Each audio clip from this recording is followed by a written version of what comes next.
Bueno, pues muchas gracias, Trinidad Nogales, por tan generosa presentación. Para mí, desde luego, es un placer estar en Mérida y estar en este espléndido museo arqueológico. Quiero agradecer también al equipo del museo y al museo en general por la generosa hospitalidad con la que nos acogen a los conferenciantes normalmente. Es un placer, la verdad, estar aquí con ustedes hoy. Pensaba tener un memento a Julio Mangas, Trinidad Nogales lo ha hecho, pero también lo quiero hacer yo porque Julio Mangas ha sido mi maestro, ha sido la persona que me ha iniciado en la investigación en la historia antigua, en la epigrafía. Él tenía era un hombre, era un sabio que se dedicaba a varias facies del mundo antiguo y yo, los alumnos, los discípulos, nos vamos enganchando, pues uno a la epigrafía, otro a la arqueología. Desapareció el pasado mes de octubre y ha dejado un gran legado. Era gran amigo del museo, era muy querido aquí, le gustaba mucho venir y ha dejado un gran legado en la Universidad Española. Bueno, pues dicho esto, pues la conferencia, como pueden ver ustedes, es Mujer y Ciudadanía en la República Romana. Mi intención no va a ser, aunque sí aludiré, pero de una manera más sucinta, mi intención no es hablar de figuras femeninas, porque además he visto que a lo largo de este ciclo se va a tratar a diversas mujeres de la República Romana. Mi intención va a ser más bien, porque además es un tema muy actual, ¿qué significa ser ciudadana romana? Es verdad que cuando uno ve una conferencia con el título Mujer y Ciudadanía en la República Romana, lo primero que uno piensa son estas grandes mujeres de la historia de Roma. Puede pensar una en Cornelia, la madre de los Gracos, Servilia, la madre de Bruto, el tiranicida, la tremenda Fulvia, una mujer con una enorme ambición política y que si hubiera sido varón sería uno de los triunviros seguramente. Fulvias, por otro lado, en el mundo romano no solamente está esta mujer, sino también otra Fulvia del año 63 a.C., que me gusta recordarla porque fue una mujer que desempeñó un importante papel en la historia de Roma, porque fue la que le desveló a Cicerón la existencia de una conjura y que entre los planes de los conjurados figuraba la intención de asesinar a Cicerón. Cicerón no la menciona nunca y fue fundamental. Es verdad que Cicerón actuó con mucha habilidad luego para desmantelar la conjura, pero esta revelación que le hizo esta mujer Fulvia, que era amante de uno de los conjurados, fue decisiva para frenar la conjura de Catilina. Cicerón, insisto, no la nombra en los 4 discursos de las Catilinarias, no aparece, pero sin embargo conocemos su existencia por otras fuentes. Y hay una que a mí me gusta mucho de un jurista, Severo Papiniano, que dice que las mujeres pueden ser escuchadas en los delitos contra el Estado, cuando hay juicio contra el Estado, juicios de majestate. Dice, pues a fin de cuentas fue una mujer Fulvia quien descubrió la conjura de Catilina Cicerón. Es una suerte de venganza poética por ese silencio que el principal interesado en dar a conocer su existencia no lo hubiera hecho. Son mujeres además, tantas Clodia, Hortensia, son mujeres que además nos son muy familiares también, forman parte incluso de nuestro propio imaginario cultural moderno, pues porque son protagonistas de novelas históricas, del cine, de las series, por ejemplo, la espléndida serie de Roma, donde aparecen muchas de estas mujeres de época republicana. Son mujeres importantes en la historia de Roma porque sin poder participar de un modo directo en la política romana, pues es sabido que la mujer no puede votar en las asambleas romanas, tampoco puede desempeñar magistraturas. Se puede decir que influyeron de un modo indirecto en la vida política romana por otras vías. Hay que tener en cuenta que, a diferencia de la mujer griega, la mujer romana es una mujer que tiene gran visibilidad social. La mujer romana se pasea por la ciudad, se pasea por el foro, acude a espectáculos, teatros, juegos, funerales, hace visitas, recibe visitas y acompañada de su marido. Lógicamente son mujeres generalmente de clase alta que les permite interactuar realmente con los hombres, con los políticos, con los hombres que van a desempeñar luego magistraturas y los cargos que van a regir la ciudad de Roma.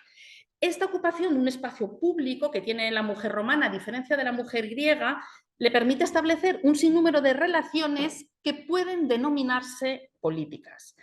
Dentro de los diversos ámbitos de actuación que pueden tener estas mujeres romanas, podemos nombrar, por ejemplo, el de educadora.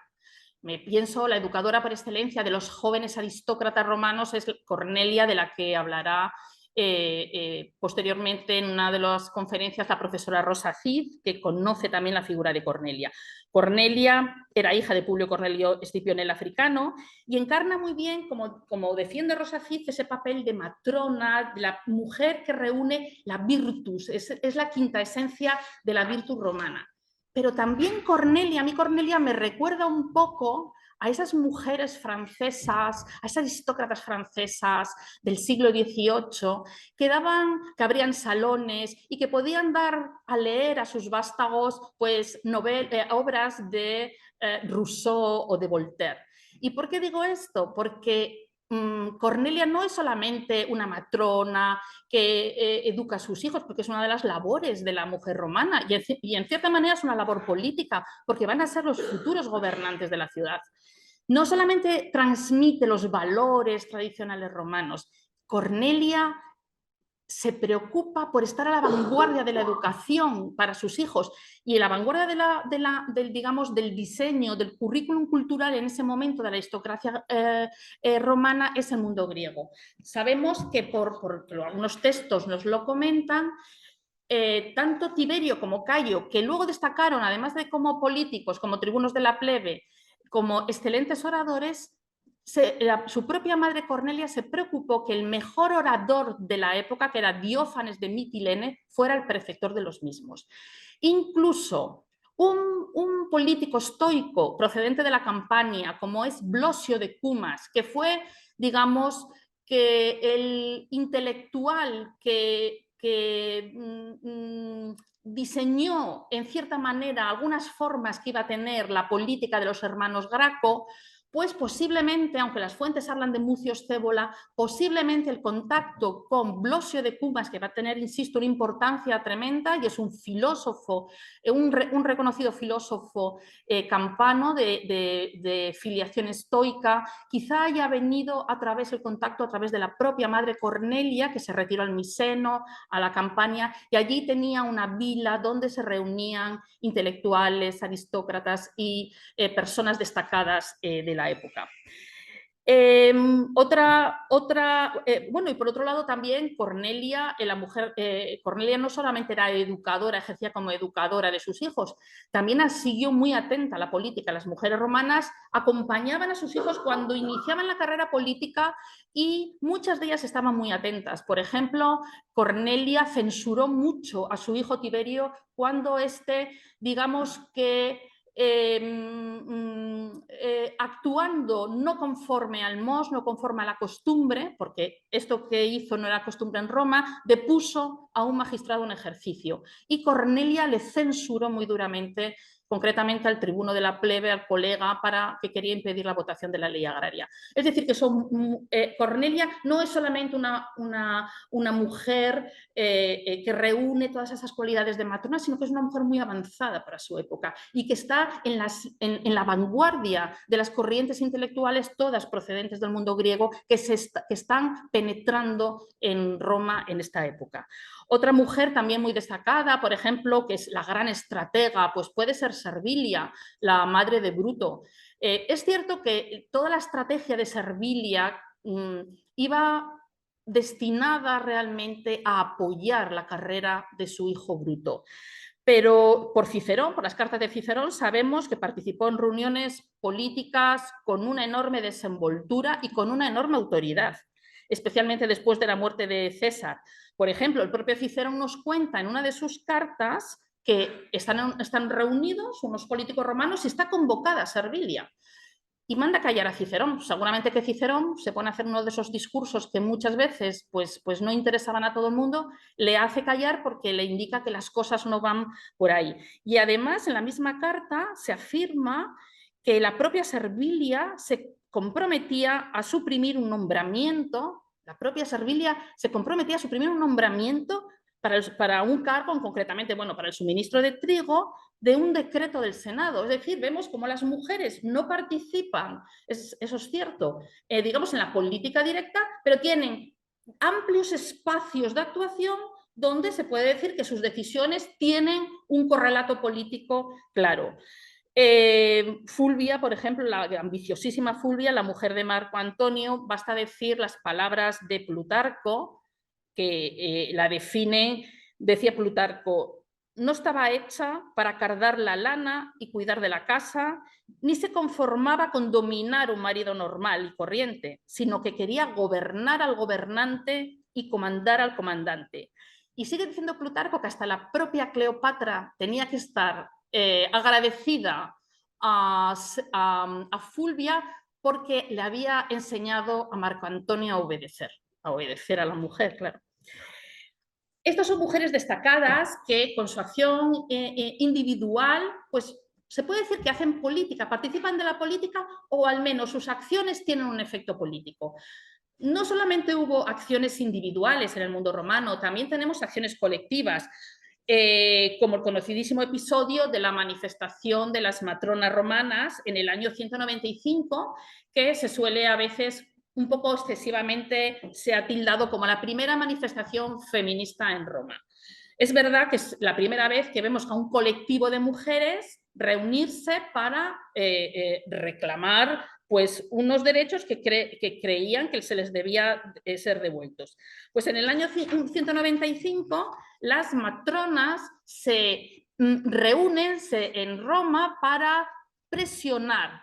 Había sido una propuesta previa de un par de tribunos de la plebe y ellas se reúnen en el espacio público para apoyar la propuesta de estos tribunos de la plebe que querían derogar una ley, la ley Opia, que es una ley que se aprobó en el año 215 a.C. El año 215 a.C. es un año posterior al desastre de Cannas y estamos en la Segunda Guerra Púnica y es una ley que imponía importantes restricciones al uso de manifestaciones de riqueza por parte de las mujeres, pues por ejemplo utilizar el oro, vestidos llamativos, utilizar el carro para desplazarse por la ciudad. Entonces, esto es una ley que tiene su sentido en el 215, pero ya en el 195, acabada la guerra, Roma es, digamos, que el líder del Mediterráneo, Cartago ha sido derrotada, las cosas pueden volver a su cauce y los tribunos de la plebe del año proponen la derogación de esta lex. Las matronas se reúnen precisamente, insisto, para apoyar a estos tribunos para que deroguen la ley. Y los testimonios conservados pues nos informan que ocupan las calles, los accesos al foro, para persuadir a los hombres que los que participan en la votación, puesto que ellas no pueden, que apoyen la derogación de la ley. Zonaras, incluso un autor griego, dice que llegan incluso a entrar en la asamblea. El discurso, por tanto, de la mujer romana se construye en torno a mujeres romanas de clase alta, porque todas estas son mujeres de clase alta, en torno a mujeres romanas de clase alta que viven en Roma, que pertenecen al mismo entorno familiar y social de los hombres que gobiernan la ciudad, y esta circunstancia les permite interactuar de un modo indirecto en la política romana. Bueno, pues ahora mismo en investigación, los investigadores que trabajan la historia de las mujeres, historias de género, hay cierto debate sobre cómo interpretar esta participación indirecta de la mujer. La mujer es ciudadana porque precisamente se demuestra su participación política, aunque sea indirecta. No deja de ser una participación que tiene este cariz político, puesto que tiene unos efectos determinados, digamos, en el gobierno de la ciudad. O bien la mujer romana no es ciudadana o tiene una ciudadanía disminuida. ¿Por qué? Bueno, pues porque no puede participar en lo que es el gobierno de la ciudad. No tiene participación política directa y de hecho nunca la tuvo. Ni puede votar en los comicios centuriados, ni puede votar en los comicios tribados, que es la Asamblea Legislativa, la que aprueba la legislación, ni desde luego puede desempeñar magistraturas. Yo creo de todas formas que la pregunta que debería hacerse es si debemos vincular la ciudadanía romana con la participación política. La respuesta moderna es que, evidentemente, hay que vincular la ciudadanía a la participación política, pero yo no estaría tan segura. Y definir bien qué significa ser ciudadana es dejar asentada la condición para mí indudable, y que, insisto, sobre todo en el ámbito anglosajón está cuestionada últimamente, que la ciudadana, la mujer de Roma, tiene una ciudadanía plena y no disminuida. De hecho, conviene fijarse en un dato importante, que es, no me obedece el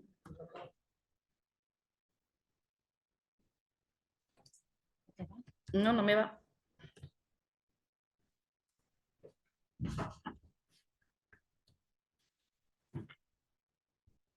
Ahora, espera, no es este. Perfecto, muchas gracias. Bueno, ¿por qué este mapa?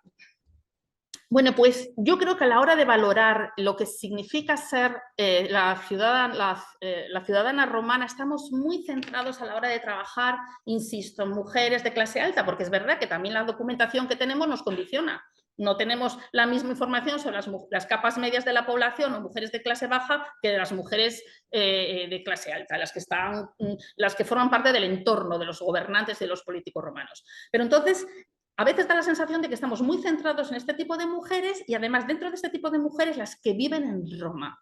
Pero ¿qué ocurre? Y esto ya, a mi modo de ver, supone ya el primer punto de reflexión sobre si realmente debemos vincular la participación política con ser ciudadana romana. A lo mejor en Grecia sí, pero en Roma yo creo que esa vinculación desvirtúa un poco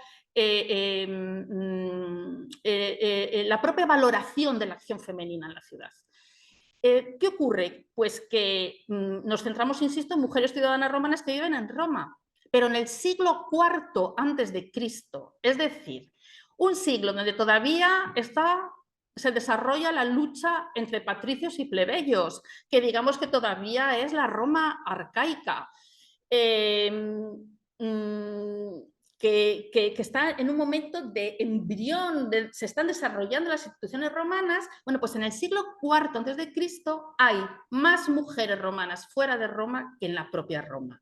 Y eso generalmente no se tiene en cuenta. ¿Y cómo es posible que haya más mujeres romanas fuera en el siglo IV antes de Cristo? No en el siglo IV después, sino en el siglo antes de Cristo. Bueno, pues porque Roma utilizó la ciudadanía romana para concederla a ciudades de su entorno. En el mapa, las ciudades que están en el entorno de Roma, como son Tusculum, Lavinium, Aricia, Nomentum, Pedum y Caere, por ejemplo, como municipios sin sufragio, recibieron en fechas muy tempranas la ciudadanía romana. ¿Cómo es posible esto? Porque nosotros solemos entender o solemos concebir la ciudadanía como un beneficio. Las fuentes generalmente nos trasladan la concesión de ciudadanía como un beneficio, pero la ciudadanía romana concedida a las ciudades en un principio, en los inicios de la conquista romana o incluso antes, en el 380, todavía existe el Foedus Cassianum, la Liga Latina. Roma todavía no ha tomado la conquista de Italia en solitario, la comenzará en el 338. Pues en el 380 todavía la ciudad latina de Túsculo, Roma le concede la ciudadanía romana. Pero es que se lo va a conceder a un rosario de ciudades latinas y algunas volscas, que son las que están al sur de Roma, les va a conceder la ciudadanía romana en el siglo IV. Y luego en el siglo II vendrá otro grupo de ciudades y en el 118 a.C. tenemos la primera colonia como Mérida, la primera colonia romana fuera de Italia, que es Narbo Martius, Narbona, en el sur de Francia. Es decir, que estamos muy centrados en la ciudadana romana, cómo actúa políticamente, pero no nos damos cuenta de que es muchísimo más elevado el número de mujeres que tienen ciudadanía romana que no están viviendo en Roma, que son mujeres que no van a pasear por el foro, que no se van a tratar con la aristocracia romana, que posiblemente, algunas sí, pero posiblemente la mayoría ni lleguen siquiera a pisar suelo romano. ¿Y qué está diciendo esta posibilidad que tiene la ciudadanía romana de salir de los muros de la ciudad?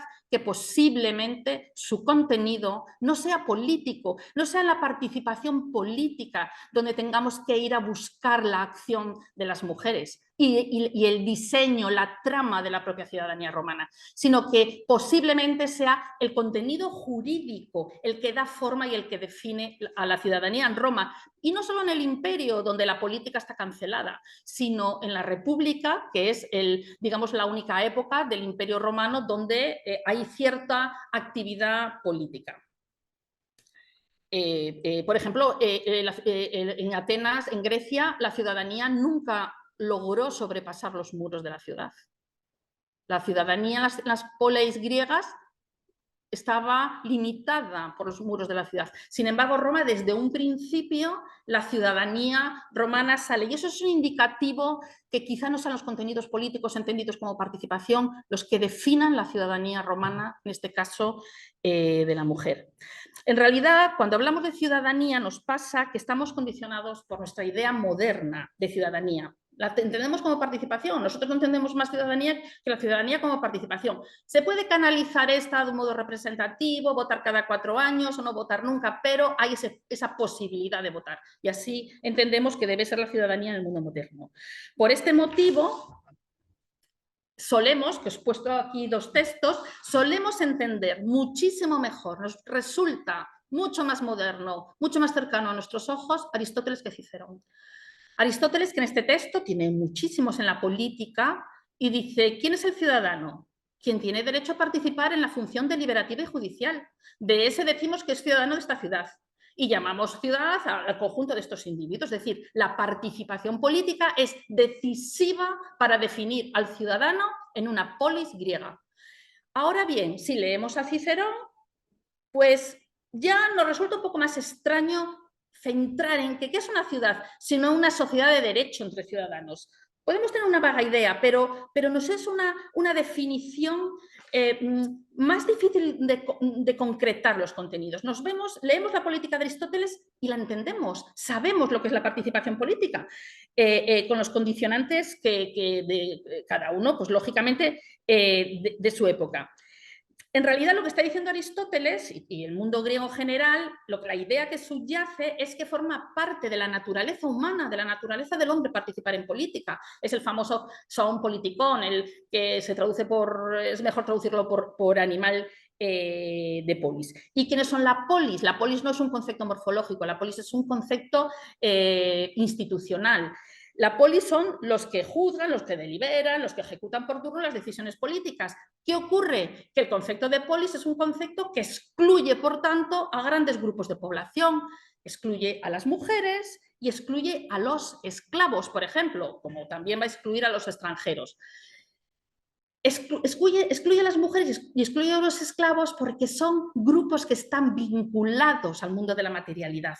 En la idea de que ciudadanía en Grecia hay una divisoria importante entre el mundo del oikos y el mundo de la polis. En la polis forman parte exclusivamente aquellas personas que pueden dedicarse a formar parte de los tribunales, a participar en las asambleas, a deliberar por turno, el ideal democrático. Pero claro, en la historiografía moderna ya hace tiempo que ha desvelado que la polis es un concepto excluyente porque hay grupos de población que no serían polis. ¿Y quiénes son? Aquellos que están vinculados al mundo de la materialidad, al mundo del oikos, la mujer vinculada a la reproducción, al mundo de la casa, o también los esclavos que están vinculados al mundo del trabajo. ¿Cómo podríamos superar este estado de cosas y dar entrada a estos grupos de población que están excluidos de la vida política por su vinculación con la materialidad? Porque en el mundo griego, quien tiene que trabajar para vivir no es polis, porque no puede participar de la política. Pues si queremos liberar de este vínculo con la materialidad que a las mujeres o a los esclavos les impide realmente participar en política, solo cabe hacer 2 cosas. O liberamos a estos grupos de su vinculación con el mundo material, con el mundo de la reproducción y del hogar, con el mundo del trabajo, o bien negamos que esta vinculación tenga un componente negativo para la definición de ciudadanía. Esta última opción es la opción romana, donde se gestó un concepto de ciudadanía donde las fronteras entre lo público y lo privado ya no están tan nítidamente definidas como lo estaban en el mundo griego. El ciudadano romano no se define por su interactuar con otros ciudadanos en el espacio político, sino se define por su acción sobre las cosas. Y esta acción sobre las cosas se traduce en derechos que pueden ser derechos a la propiedad o a la capacidad de emprender acciones legales reguladas ex lege, pues también en relación a cosas o personas. Si la propiedad y el derecho de actuar son los que definen ahora la ciudadanía, este cambio señala la pérdida de los contenidos políticos de la ciudadanía y su conversión en un estatus legal, la societas juris ciceroniana. Es mucho menos brillante la definición romana de ciudadanía, mucho menos brillante, es mucho menos atrayente, es más atrayente Aristóteles, eso sin ninguna duda. Pero fue una definición de ciudadanía, la segunda gran definición de ciudadanía que se legó a Occidente, el mundo clásico, porque fue beneficiosa en otros muchos aspectos. La definición del ciudadano en términos ya no de interactuar en el espacio político, sino en términos de derecho a la posesión, permite plantear otros problemas, cómo las mujeres pueden ser propietarias y cómo las esclavas o los esclavos pueden dejar de ser propiedad. De hecho, las fuentes romanas son riquísimas en este tipo de normativas, no en normativas relativas a la participación en la política, sino sobre este tipo de regulaciones. Precisamente porque las mujeres romanas son ciudadanas de pleno derecho, este hecho les confiere no el derecho a votar, no el derecho a desempeñar magistraturas, no el derecho a participar directamente en la política, pero sí el derecho a la propiedad, el derecho a su propio patrimonio, lo que las dota potencialmente de independencia. La mujer romana, frente a la griega, tiene en sus manos unos instrumentos que le van a permitir, sobre todo cuando interactúen otros factores, como es el imperialismo romano, por ejemplo, la llegada de riquezas. El diseño de la ciudadanía romana permite que no el de la ciudadanía griega, que es política, la romana no es política, pero sí proporcionó a la mujer romana unos instrumentos jurídicos que le permitieron ser propietaria, tener su propio patrimonio y en última instancia ser independiente. Y esto se observa en la deriva que la mujer romana, la fuerza, la presencia de la mujer romana a lo largo de la República. Por ejemplo, la mujer de Cicerón, Terencia. La mujer de Cicerón posiblemente tenía un patrimonio mucho más alto que el suyo y cuando Cicerón estuvo en el exilio fue, digamos, la que mantuvo la casa y la que con su dinero supo comprar influencias para traer a su marido a Roma. Es verdad que la mujer romana se encontraba en una posición, desde un punto de vista jurídico, de su ciudadanía, de su condición de ciudadana, que se define jurídicamente, ya incluso en la República, no hace falta ni en el Imperio es una deriva de la República, que la mujer romana se encontraba en una posición de inferioridad con respecto al hombre y siempre estuvo sujeta a una potestad familiar. Es decir, estuvo sujeta a la potestad del padre, estuvo sujeta a la potestad del marido o bajo la tutela si era independiente. Es decir, cuando el padre fallecía, los hijos, técnicamente se llama sui juris. Bueno, los hijos eran independientes y en el caso de la mujer necesitaba, para gestionarse legalmente, necesitaba pues una tutela. La tutela es una institución muy arcaica, se da a la mujer por debilidad de juicio, que es como dicen las fuentes. O sea que la situación de la mujer, incluso jurídicamente, como ciudadana, en un principio se puede pensar que es una situación de inferioridad. Y además esta inferioridad todavía se puede acentuar con el matrimonio. Si la mujer hacía un matrimonio, el término técnico es un matrimonio cum manu, en la práctica significaba que todos los bienes pasaban, todos sus bienes, su patrimonio, la dote, pasaban a la familia de su marido, que era quien los administraba, su marido o incluso su suegro, si el pater familias era todavía el padre de su marido. Sin embargo, hay este tipo de matrimonio, aquí hay una inferioridad jurídica, una dependencia jurídica, dependo de mi padre y cuando me caso tengo un matrimonio de este tipo y paso a depender de mi marido. Entonces, ¿dónde está la independencia de la mujer? Bueno, pues la independencia es porque había otra versión del matrimonio, digámoslo así, un matrimonio con separación de bienes. Se llamaba el matrimonio sine manu, que es el que se generalizó a lo largo del siglo II a.C. en adelante. En este tipo de matrimonio, la mujer conservaba los vínculos con su padre. O sea, que jurídicamente dependía de la familia de su padre, no dependía de la familia de su marido. Pero tenía ciertas ventajas. Pues, por ejemplo, ya que la persona de la que dependo ya no vive en mi casa, vive en una casa diferente y a saberse alejada. Ya no tengo, digamos, que al varón que me controla conviviendo conmigo en la misma casa.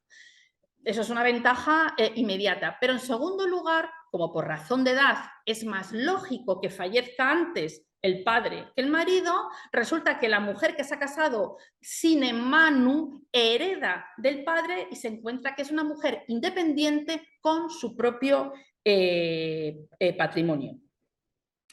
Es cierto que la mujer, que esta mujer independiente, que ya tiene su propio patrimonio, hubo mujeres millonarias en Roma.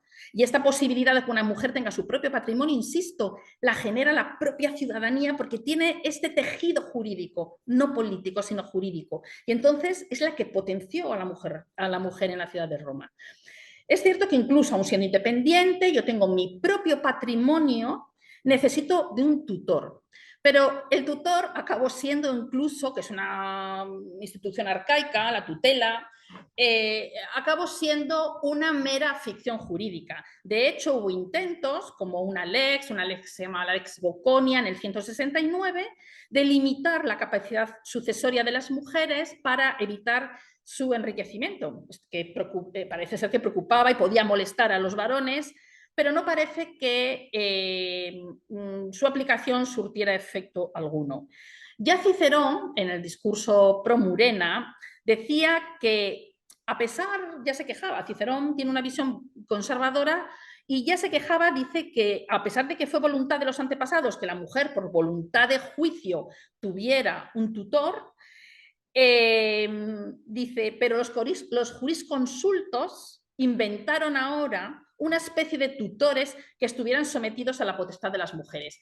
La figura de la tutela, que en época arcaica era tan importante, acaba, insisto, en una mera ficción jurídica, acaba siendo casi una institución protectora. Y entonces pasaba que incluso los padres y los maridos en el testamento dejaban dispuesto que la mujer pudiera elegir su propio tutor, un tutor que estuviera más conforme a sus propios intereses y que incluso fuera ajeno a la casa, porque los tutores que son parientes quizá no sean los mejores tutores porque pueden ser potenciales herederos. Entonces, muchas veces los propios maridos, los propios padres en su testamento permitían la optio tutoris, que la mujer eligiese a su tutor. Y las mujeres, pues, elegían de tutores en muchas ocasiones a sus propios libertos. Es decir, que es un tutor manejable totalmente. Es un esclavo al que yo le he manumitido y que depende realmente de mi voluntad. Por otro lado, aquellas propiedades en las que la mujer necesitaba, que la ciudadana romana necesitaba un tutor para gestionarlas, eran propiedades que estaban vinculadas, pues, a un tipo de economía pues, más agrario, un tipo de economía pues, más dependiente de la propiedad agraria. Y estas propiedades, si las tiene la mujer que necesitaban un tutor, pues eran el campo, eran las tierras, eran los edificios, eran los animales de labranza o los propios esclavos. Pero ¿qué ocurre? Que Roma, además después de la Segunda Guerra Púnica, que vence a Cartago, se produce pues un desarrollo, un cambio, digamos, del esquema económico que ya no está tanto basado en una economía agraria, sino en las finanzas. Se convierte casi en la base económica del imperio. De hecho, ya en la conjuración de Catilina, uno de los grandes problemas que se debate, que promete Catilina y a los que se oponen, entre ellos Cicerón, es la anulación de las deudas. la compraventa, los préstamos con interés, la usura estaba al cabo de la calle en la ciudad de Roma, lo que son a lo mejor mecanismos del mundo financiero. Y si uno se lee las Catilinarias, se ve cómo el problema de las deudas es uno de los problemas candentes en ese momento en la sociedad romana en el siglo I, lo que indica que está un poco alejada de este tipo de economía más agraria, que pertenece a un momento de la historia de Roma que no es el del siglo II y mucho menos el del siglo I. Puesto que la mujer, la tutela de la mujer es independiente, la mujer puede tener su propio patrimonio por ley, porque así lo establece la propia ciudadanía romana y la evolución también de la propia norma jurídica, pues resulta que la tutela está únicamente, es una tutela ficticia y solamente se exige para riquezas provenientes o riquezas que definen un mundo económico un poco más arcaico o más campesino. Sin embargo, para el mundo de las finanzas no se conocen las fuentes que la mujer necesitase tutores. La mujer cuida de su capital, compraba, vendía, prestaba y los tutores no aparecen por ningún sitio. En definitiva, en Roma no solo hubo un cierto número de mujeres ricas, sino que había además una gran cantidad de mujeres que eran titulares de su propio patrimonio, ya fuese este mayor o menor. Prueba de ello es el episodio del año 42, cuando los triunviros decidieron imponer a las mujeres ricas de la ciudad, por necesidades militares, la participación en los gastos militares y las mujeres se negaron. Es, digamos, la segunda, la primera gran manifestación de mujeres fue en el 195, pues en el 42 se produce la segunda que podamos conocer por las fuentes. Fue Hortensia, la hija del orador Hortensio, a quien se la responsabilizó de pronunciar el discurso porque las mujeres se negaron. Dice: ¿por qué hemos de pagar tributos nosotras, que no tenemos participación en magistraturas, honores, generalatos, ni en absoluto en el gobierno de la cosa pública? ¿Por cuáles razones os enzarzáis en luchas personales que abocan a calamidades tan grandes? Se sabe que tuvo efecto esta protesta de mujeres y el requerimiento de dinero solo se centró en unas 1.400 mujeres las que debían pagar de su propio patrimonio este dinero para la ayuda militar. Quedaron reducidas a unas 400, pero lo que nos dice es el número de mujeres, el importante número de mujeres que en la propia ciudad de Roma tienen un patrimonio importante. Y la posibilidad de tener este patrimonio importante no es ningún empoderamiento femenino, sí es verdad que lo causó, sino el propio diseño de la ciudadanía romana, insisto. Esa es la clave, por eso la ciudadana romana es ciudadana de pleno derecho, porque su ciudadanía no tiene nada que ver con la participación política. Además, si tuviera que vincular la ciudadanía romana con la participación política y discutir que si la mujer no es ciudadana porque no participa en las magistraturas, realmente es un tipo de discurso que también podríamos aplicar a muchos varones de la historia de Roma que ni van a poder participar en los comicios centuriados porque es una asamblea organizada en función del patrimonio, o no son reclutables en el ejército, o nunca van a desempeñar una magistratura romana. ¿Se plantea que estos individuos no son ciudadanos romanos?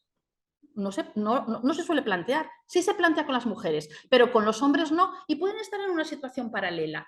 Todo esto indica, junto con la posibilidad de poder disfrutar desde un siglo IV, un siglo tan temprano como el siglo IV a.C., la ciudadanía romana fuera de Roma, que las características de esta ciudadanía nada tienen que ver con la participación política. Otra cosa es la participación política, el poder y la influencia, pero eso es otro campo, pero eso no va a definir al ciudadano en Roma.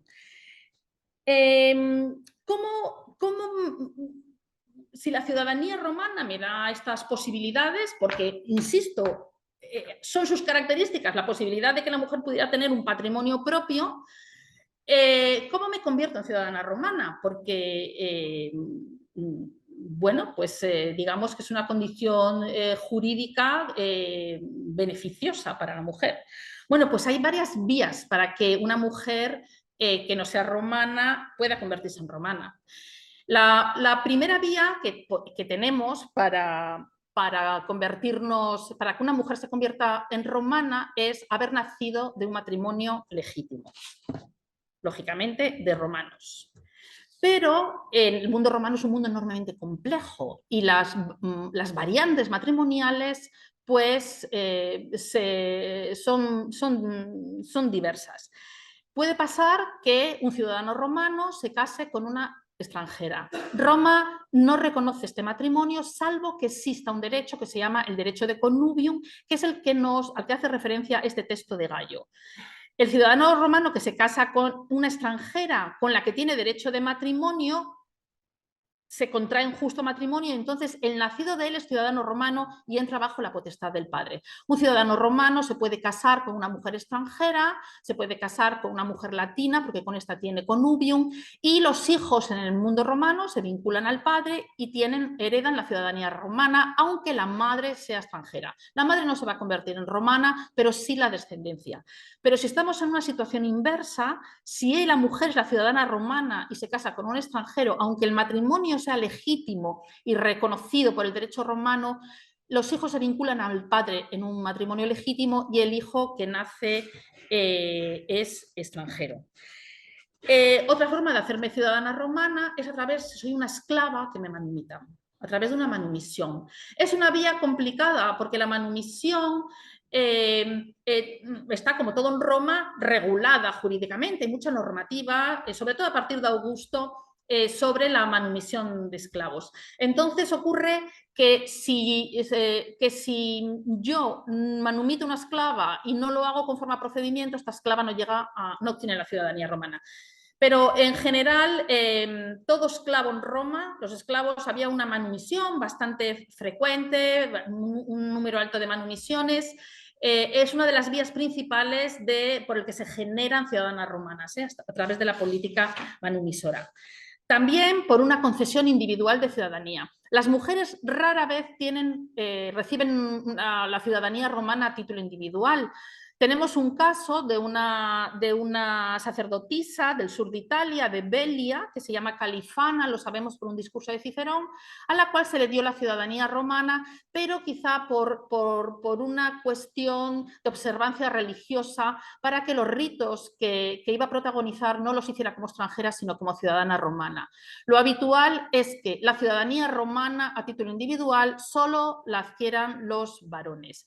Lo que ocurre que, como este documento, que es interesantísimo, de concesión de ciudadanía a Seleuco de Rosos, un abarca griego que ayudó mucho a los triunviros, pues se le concede la ciudadanía romana a título individual y se le hace extensiva la ciudadanía, dice el texto, que lo conservamos bueno, pues en una parte importante, dice a Seleuco mismo, a sus padres, a los hijos, a los descendientes y a la mujer que con él está en ese momento o estará en un futuro.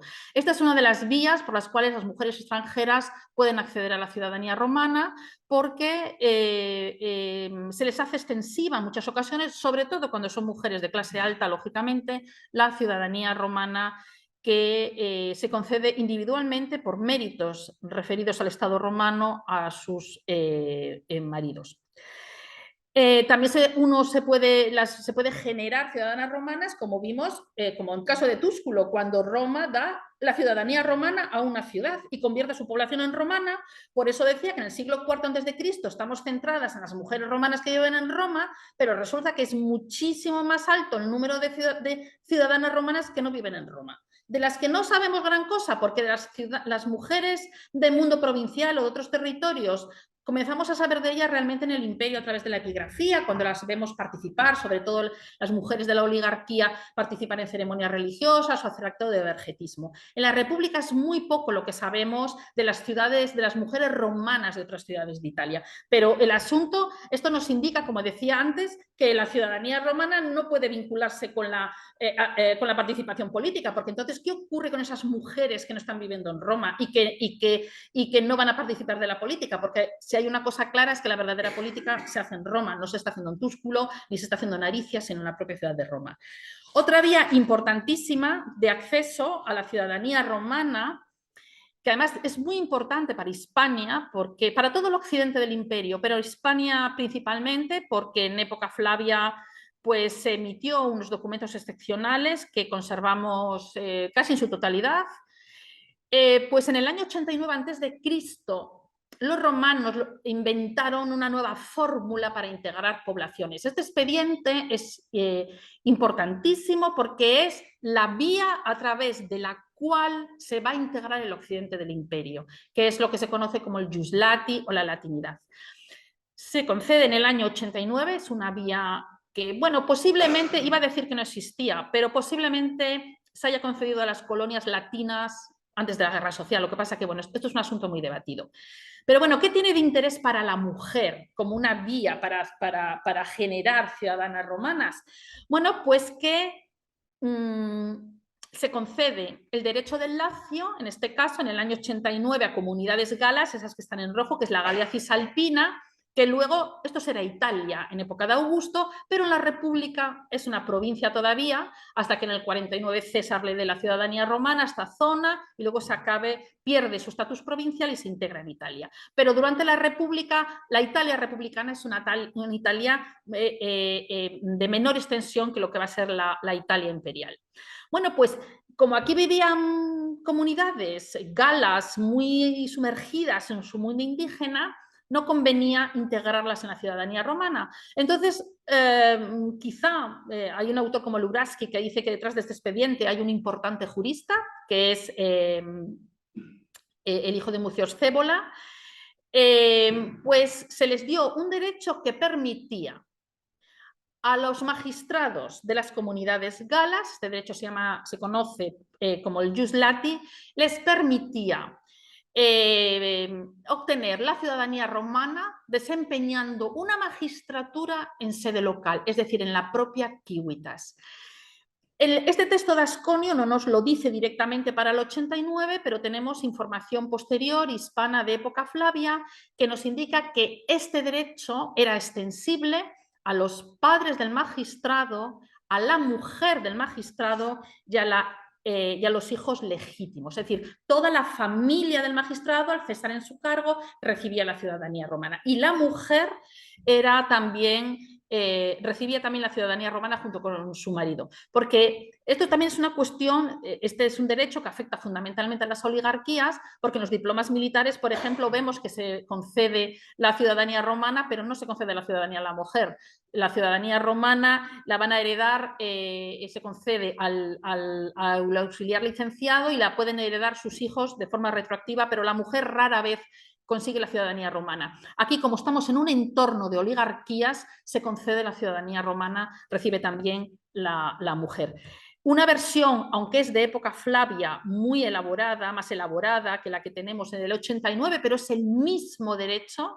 Lo que aparece en la Galia Cisalpina es de enorme importancia, insisto, porque es entender el proceso de integración en el occidente del imperio. Aquí lo vemos con claridad.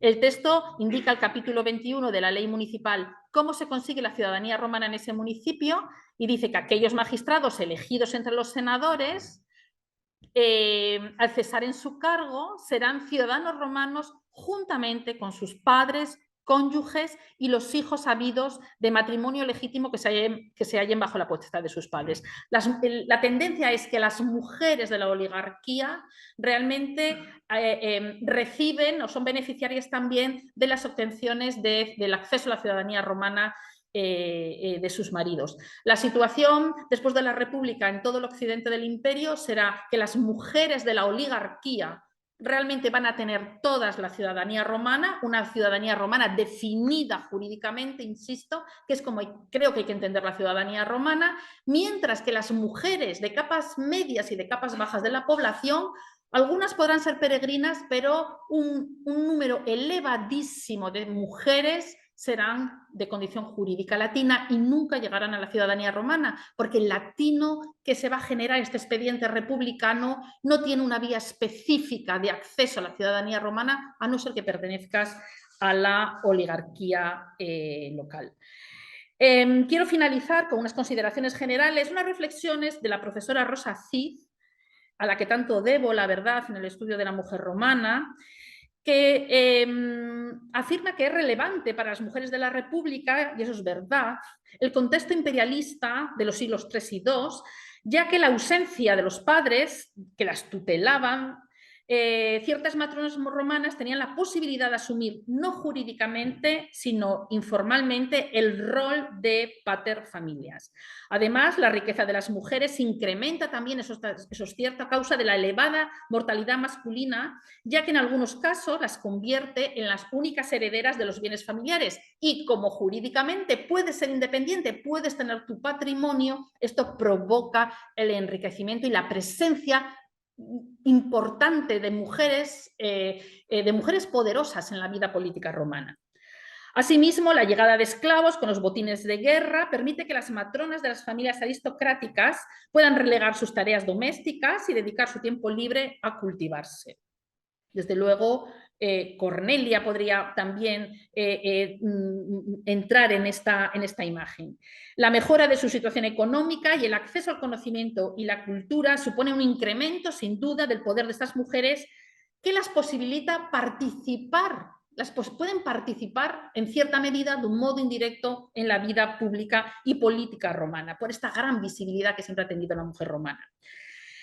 Todas estas potencialidades que en Roma adquiere la condición que adquiere la mujer romana son por su condición, insisto, previa de ciudadana. No demuestra la ciudadanía esta participación ni esta potenciación del papel de la mujer, sino son su propia condición, la definición jurídica de ciudadana romana, la que posibilitó, interactuando con otros factores, esta presencia de mujeres poderosas en la vida política romana. La ciudadanía romana, a diferencia de la ateniense, puede ser disfrutada más allá de los muros de la ciudad porque no se define en función de la participación política, sino de la participación en unos derechos. Esto es la societas juris ciceroniana. Y estas societas llegará a ser universal a partir del siglo III después de Cristo, cuando Antonino Caracalla conceda la ciudadanía a todo el orbe romano. Muchas gracias.